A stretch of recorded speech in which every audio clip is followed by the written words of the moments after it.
C'est le club du mondial, soyez les bienvenus. On va revenir sur les résultats de la veille, sur les matchs à venir et toutes ces petites anecdotes croustillantes qui font le sel de ce mondial. Bonjour Elliot Samuel, vous allez Bonjour bien? Aude, ça va très bien. Et vous? Bonjour Hervé Quamo, vous allez bien? Ça Vous va avez bien. fait tomber la veste, vous aviez raison, il fait très chaud à Paris, les températures ne cessent de grimper. Allez, au programme de cette émission, retour sur le choc de la nuit entre le Maroc et l'Écosse. Et les Lions de l'Atlas qui s'offrent un premier succès dans ce mondial après un départ canon dans cette rencontre.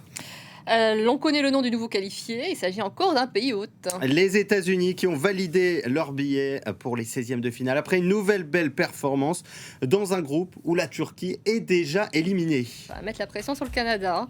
Et puis la nuit prochaine, Hervé Renard fera ses grands débuts avec la Tunisie. Arrivé en plein mondial après la lourde défaite de la Tunisie contre la Suède en début de semaine, pourra-t-il renverser la vapeur? On en parlera dans cette émission.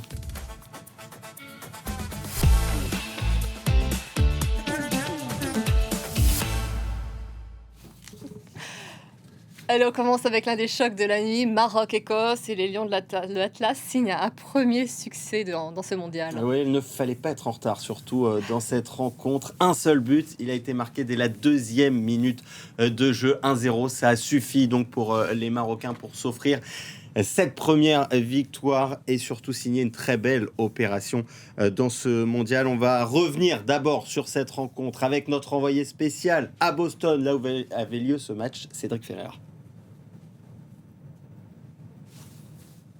Boston est écossais, mais ce sont les Lions de l'Atlas qui se sont imposés 1-0 grâce à un but d'Ismaël Saibari dès la 2e minute. C'est décidément l'homme fort des Lions de l'Atlas. Il avait déjà été buteur contre le Brésil, un partout.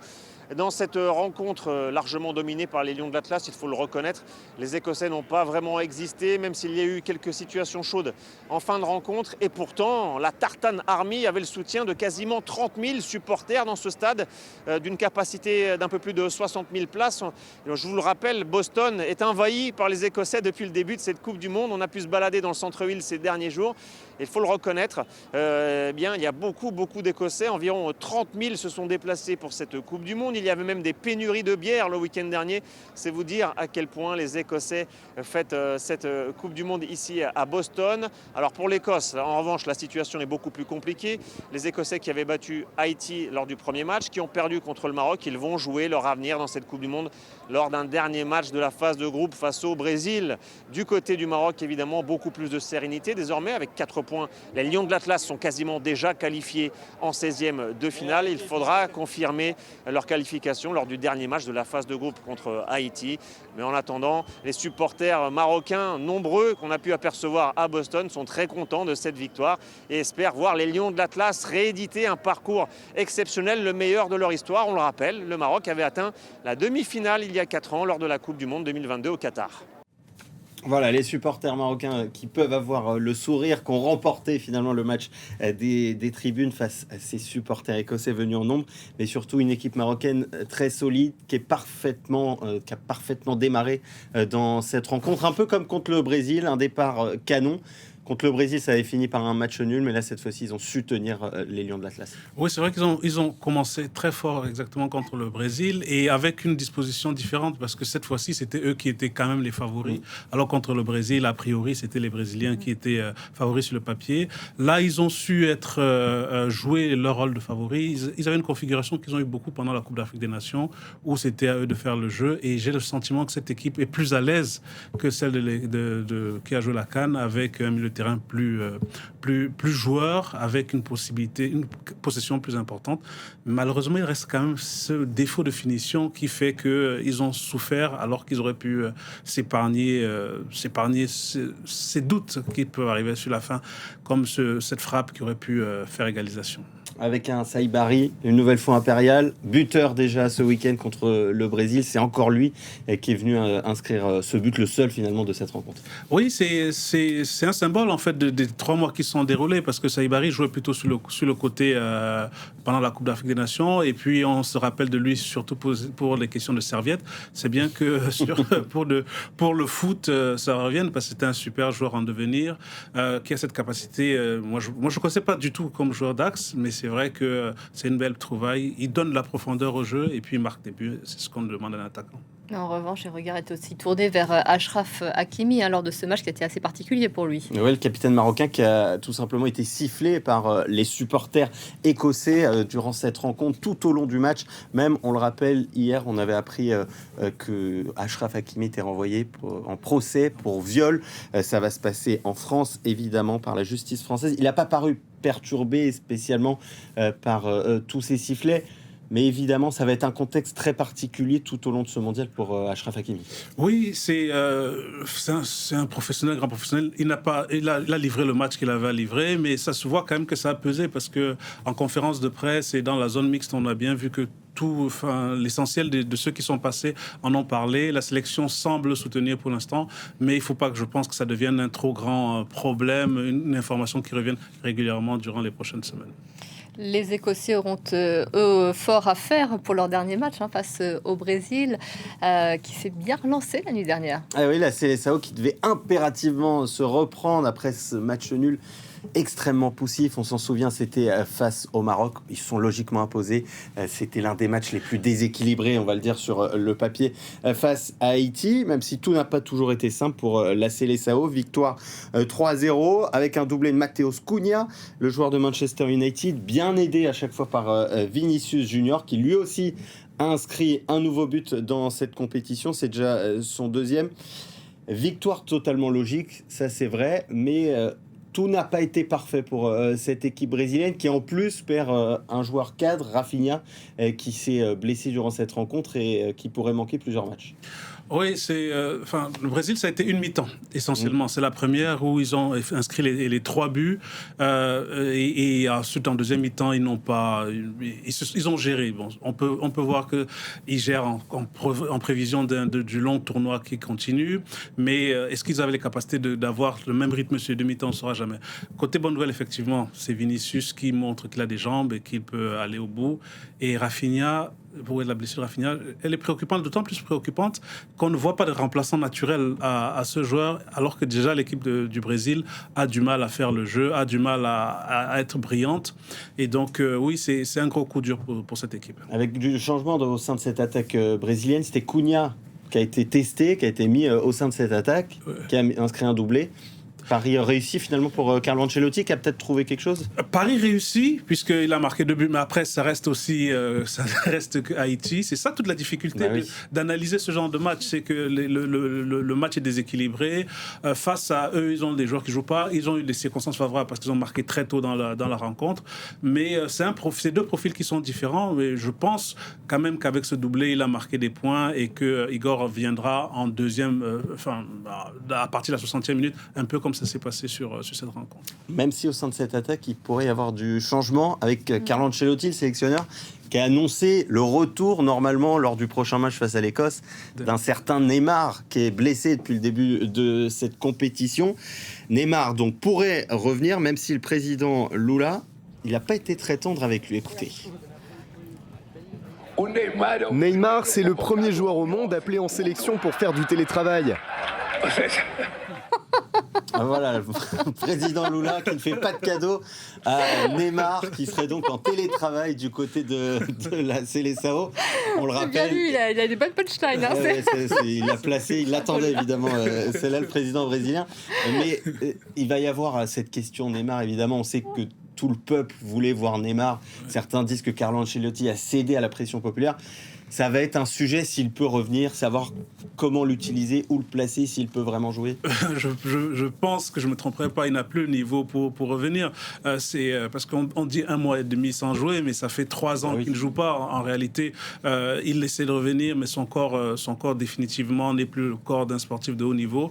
Et sur une compétition comme la Coupe du Monde, il ne peut pas venir. Mais en tant qu'amoureux de foot, j'aimerais bien le voir quelques minutes en espérant un geste de folie qui va nous faire... chavirer. Oui, chavirer, effectivement. Tous les supporters attendent, évidemment. Les supporters haïtiens, eux, pour eux, évidemment, c'est la fin de l'aventure pour Haïti, en tout cas, qui est éliminé. Mais regardez, ils ont profité, ils ont célébré, les supporters haïtiens et les supporters brésiliens, tous ensemble. Image magnifique de cette communion à l'issue de cette rencontre. C'est pas totalement fini pour Haïti. Il reste un match qui s'annonce extrêmement compliqué, bien sûr, face au Maroc, mais pourquoi pas un petit exploit un match nul peut-être. Ou un but. Un but au moins. Un but qui serait évidemment un moment incroyable pour toute cette équipe des Grenadiers et pour tous ces supporters qui sont venus ici regarder leurs joueurs. On en vient au groupe D, Elliot, avec 2 matchs également. On connaît donc le nom du nouveau qualifié pour les 16e de finale. Et ouais, et encore un pays hôte. Après le Mexique, il s'agit des États-Unis qui ont validé leur billet pour les 16e de finale après une nouvelle victoire avec autorité de la Team USA qui s'est imposée 2-0 face à l'Australie. 2 buts inscrits en première période.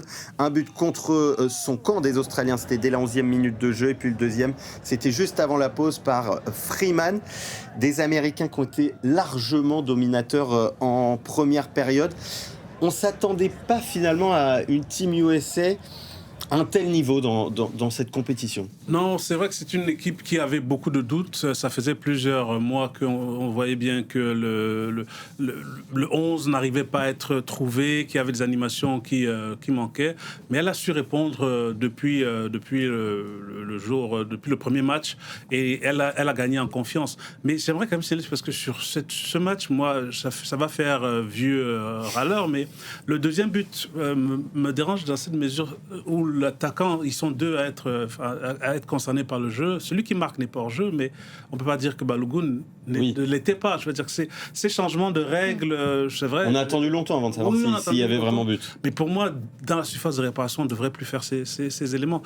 Mais pour le reste, c'est une équipe qui a su se mettre au niveau. Je ne sais pas ce que ça fera pour la popularité du soccer aux États-Unis, mais en tout cas, ils ont été au niveau. Là. Il en a parlé d'ailleurs de cette popularité, de l'émotion surtout après cette victoire, cette qualification. Écoutez le sélectionneur Mauricio Pochettino qui est revenu sur ce succès.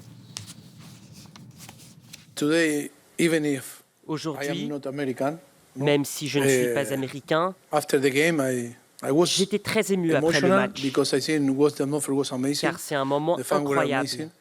Les supporters étaient formidables. Et les célébrations après cette victoire ont rendu ce moment spécial. Les joueurs étaient eux aussi très émus. Mine de rien, on sent petit à petit que cette ferveur pourrait prendre aux États-Unis, que cette équipe commence à être portée par tout un pays ou presque. Oui, ça, les Américains savent faire ça, ils savent supporter, ils savent faire le spectacle. Et c'est bien que l'équipe américaine porte, parce que n'importe quelle compétition, quand le pays organisateur ne fait pas de bons résultats, ça change quand même l'ambiance.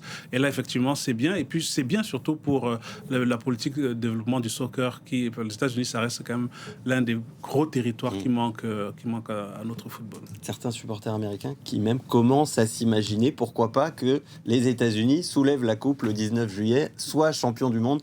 Ils adorent rêver, ils adorent les super productions hollywoodiennes. Ils adorent rêver, évidemment. On en est très loin, bien sûr, mais certains commencent à s'imaginer, pourquoi pas. Et puis dans l'autre match de cette poule, on a eu le droit à une grosse surprise. Ah oui, celle-là, on s'y attendait pas. La Turquie qui, après 2 matchs, est déjà éliminée de la Coupe du Monde. Les Turcs, on le rappelle, ils étaient quart de finalistes à l'Euro en 2024. Un but dans cette rencontre. Alors là aussi, il fallait vraiment pas être en retard. C'est le but le plus rapide de ce mondial. Jusque-là, 64 secondes pour voir l'ouverture du score paraguayenne, signé Mathias Galarza.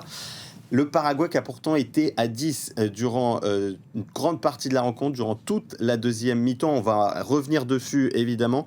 Mais donc, même à 11, les Turcs n'ont jamais trouvé la faille. Qu'est-ce qui s'est passé pour cette équipe de Turquie incapable de marquer dans cette rencontre?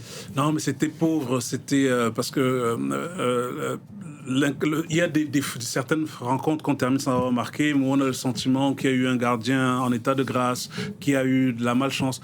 Mais en fait, ces Turcs n'ont rien proposé. J'ai le sentiment qu'en deuxième mi-temps, malgré le fait qu'ils étaient à 10, les Paraguayens étaient plus proches d'un 2-0 que d'un match nul. Effectivement, les meilleures occasions turques sont arrivées sur les dernières minutes, quand les Paraguayens cherchaient juste à conserver le titre, parce qu'ils étaient perclus de crampes après avoir joué effectivement plus d'une mi-temps à 10. Pourtant, plus de 60 tirs, 62 tirs sur les 2 matchs de la Turquie et aucun but.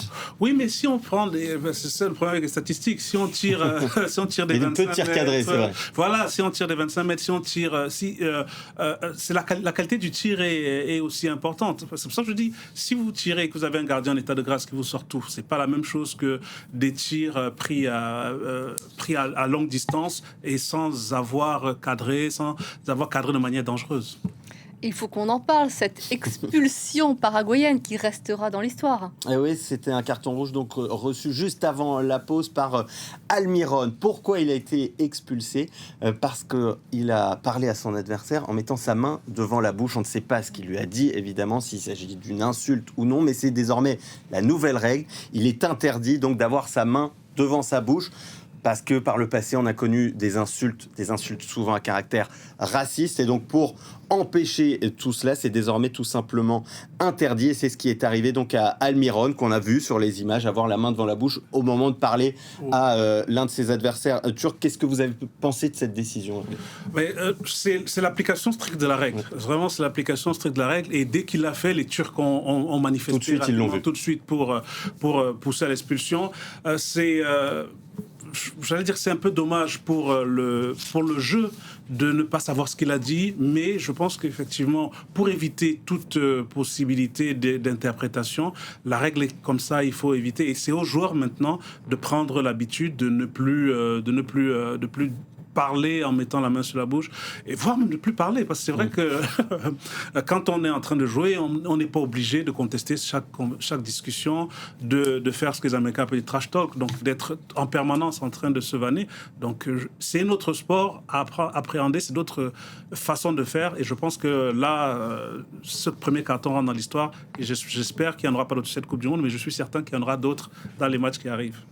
On en vient à l'actualité des Bleus, évidemment. Où sont-ils ? Que font-ils ? Que boivent-ils ? Dans 2 jours, le match face à l'Irak. Les Bleus, ils se sont entraînés à huis clos. C'était assez difficile de les voir, mais la Fédération française de football a publié quand même quelques images de cet entraînement vendredi, avec tout de même quelques pistes sur la composition de départ pour ce match face à l'Irak, le 2e des Bleus, avec possiblement quelques changements, en tout cas selon plusieurs de nos confrères, notamment de l'équipe. Il pourrait y avoir 3 changements au total. Lucas Digne qui pourrait être titularisé en défense. Bradley Barcola, qu'on voit ici à l'image, qui pourrait bien être titulaire à la place de Désiré Doué. Et puis une surprise avec Manu Koné, attendu au milieu de terrain. Il reste 2 jours pour peaufiner tout cela. Mais pour vous, il faut quand même faire quelques changements, faire quelques ajustements, profiter de cette 2e rencontre pour se tester.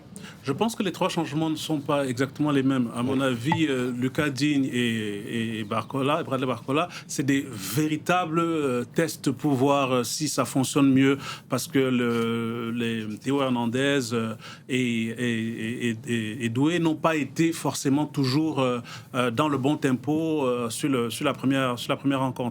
Alors qu'à l'inverse, Manu Koné, je pense que c'est 1 pour reposer Tchouaméni, et 2, je pense aussi pour prévoir éventuellement la possibilité de revenir avec un milieu à 3 lors des matchs à élimination directe. Avec un Bradley Barcola qui peut concurrencer véritablement un Désiré Doué dans cette attaque, qui a marqué dès son entrée en jeu. Et puis il offre un profil que les autres n'ont pas, c'est-à-dire cette capacité à prendre l'espace. Tous les joueurs français d'attaque demandent le ballon dans les pieds. Lui, il parcourt les espaces, il étire les défenses. Donc oui, il a une vraie possibilité pour lui d'offrir quelque chose. Et c'est un test. Ça, je dis, le test de Barcola et le test de Koné, c'est pas exactement la même chose. Avec un Didier Deschamps qui a mis en garde ses joueurs avant cette rencontre, surtout ne pas prendre à la légère cette équipe d'Irak. Écoutez. Ne les considérez pas dans votre tête comme une petite équipe, parce que c'est pas le cas. Vous connaissez la Bolivie ? Bonne équipe sud-américaine. Ils ont été gagnés là-bas au Mexique. 2-1. L'Espagne, vous connaissez ? Match de prépa ? Oui, c'est un match de prépa. Ils ont quand même fait match nul contre l'Espagne. Mais qui est à aucun d'entre vous, dans votre esprit, de penser que ça va être facile ou parce qu'on est l'équipe de France. Il a l'expérience, Didier Deschamps. Il sait à quel point ces 2e matchs peuvent être très important pour la suite de la compétition. Les Bleus peuvent déjà valider leur billet pour les 16e de finale. Oui, c'est avec Didier Deschamps, on ne prend jamais rien à légère. Et puis, le deuxième match lui permet, s'ils sont qualifiés, de faire tourner pour le troisième match. Ça permet de concerner tout le groupe, mais surtout de reposer les cadres pour les matchs à élimination directe, sachant que cette fois-ci, comme on dit, pour y aller, cette fois-ci, un match en plus pour gagner. Il y a 5 matchs à élimination directe, donc il vaut mieux avoir des cadres frais.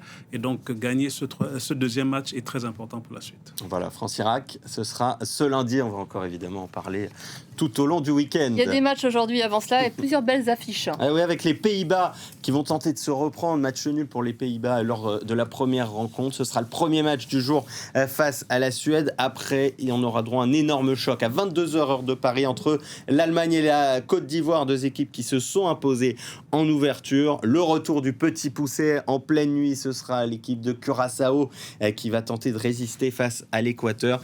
Et puis on va s'arrêter dessus juste ensuite. La Tunisie d'Hervé Renard qui vient d'arriver donc au poste de sélectionneur qui va affronter le Japon. Mais avant de parler de la Tunisie, on va s'arrêter sur ce choc Allemagne-Côte d'Ivoire. Les Ivoiriens qui s'étaient imposés sur le fil vraiment face à l'Équateur lors du premier match. Ils ont les armes pour vous, ils sont en confiance ces derniers temps. Ils ont les armes pour vous pour aller battre cette équipe d'Allemagne pour réaliser l'exploit. En fait, je ne sais pas si ils ont les armes pour les battre, mais en tout cas, ils ont les armes pour résister et pour offrir une vraie opposition.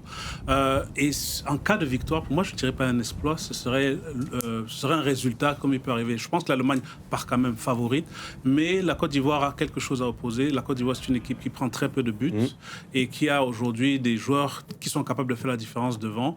Donc, c'est une belle opposition. On va voir aussi au niveau de l'Allemagne, parce que le 7-1 contre Curaçao... Impossible de juger le niveau de cette équipe. Mais oui, je pense que la Côte d'Ivoire peut les gêner. Après, est-ce qu'ils ont les capacités de les battre? Ce sera à eux de trouver les solutions. Mais s'ils le battraient, pour moi, ce n'est pas un exploit. Avec cette attaque, ces atouts offensifs de l'équipe ivoirienne, vous en avez rapidement parlé. Demandé, Diallo notamment, qui peuvent aller gêner un Manuel Neuer. Oui, aller gêner un Manuel Neuer qui, je ne vais pas dire qu'il fait son âge, mais qui 40 ans. À 40 ans, il n'est plus, ce n'est plus le gardien dominant qui rentrait dans la tête de ses adversaires d'il y a 10 ans, mais ça reste un bon gardien, mais ils peuvent aller le provoquer. Et comme je le dis, avec une bonne défense, si une équipe qui n'encaisse pas ne perd pas, et si sur un contre, sur une balle arrêtée, en marquant, on peut gagner un match. Et les Ivoiriens qui vont pouvoir compter sur des supporters assez particuliers qui sont avec eux depuis le début de la compétition. Ils sont avec eux à distance. Il s'agit des Irlandais. Alors pourquoi les Irlandais? Parce que si vous prenez le drapeau de l'Irlande, vous l'inversez, vous avez le drapeau de la Côte d'Ivoire. Et donc depuis, comme il n'y a pas l'équipe d'Irlande, vous allez voir sur ces images, c'était lors du tout premier match de l'équipe de Côte d'Ivoire face à l'Équateur, les supporters irlandais qui ont donc décidé d'encourager tout au long de la nuit l'équipe de Côte d'Ivoire. On va peut-être avoir les images de cette joie des supporters. Voilà, là voici. Donc la joie ici, vous voyez les supporters donc de l'Irlande qui regardent le match. Vous voyez les drapeaux donc avec cette rencontre et on est au moment du but. C'est génial. L'incroyable joie des supporters irlandais, comme si leur équipe avait marqué et s'était imposée en Coupe du Monde, mais pas du tout. Il s'agit donc de la Côte d'Ivoire. Voilà, foot abolit les frontières, c'est bien. On s'arrête un instant sur la Tunisie avec donc Hervé Renard. Hervé Renard qui débarque donc en tant que sélectionneur en pleine Coupe du Monde. On le rappelle, il a remplacé Sabri Lamouchi. C'était il y a quelques jours seulement après la lourde défaite 5-1 face à la Suède. Hervé Renard qui espère un sursaut et une remobilisation de son équipe. Écoutez. L'entraîneur, c'est pas le plus important. Le plus important, c'est les joueurs. C'est la mobilisation générale. C'est la prise de conscience qui va être le plus important. Il n'y a pas de magicien en football. Il y a du travail, il y a une préparation. Et après, être bon et efficace au moment opportun. 5-1 lors du premier match, 5-0 en match de préparation contre la Belgique. Est-ce qu'en 4 jours seulement, il peut renverser la vapeur, Hervé Renard. Lui-même, il a dit, il n'y a pas de magicien dans le football, ce sera compliqué. L'avantage, c'est que s'il perd par 2 buts, par 3 buts ou 4 buts, il aura fait mieux que son prédécesseur. Ça peut remobiliser l'équipe tout de même, ce changement d'entraîneur. Au contraire, je pense que ça peut remobiliser, mais vraiment sur 4 jours, dans ce contexte particulier, est-ce que ça va changer quelque chose? C'est très compliqué d'avoir une idée, d'une idée réelle. Encore que pour la Côte d'Ivoire, le dernier cas dont je me souviens... On s'en souvient à la CAN. La CAN, c'est arrivé et ça a changé, c'est arrivé sur une victoire. Ils ont remporté la CAN, on s'en souvient, avec un changement de sélectionneur. Match qui sera historique parce que ce sera le 1000e de l'histoire de la Coupe du Monde. Ce Tunisie-Japon. Donc rendez-vous au petit matin ici en France, à 6h. Merci beaucoup Elliot, merci Hervé. Avant de nous quitter, un mot de Christophe Glaise qui était avec nous tout au long de cette Coupe du Monde, bien évidemment. On pense à lui, journaliste sportif arrêté en Algérie il y a plus de 2 ans, condamné à 7 ans de prison pour apologie du terrorisme alors qu'il effectuait un reportage. On pense beaucoup à lui et on espère qu'il obtiendra une grâce présidentielle afin d'être enfin libéré. Merci à tous les deux. Merci. À demain.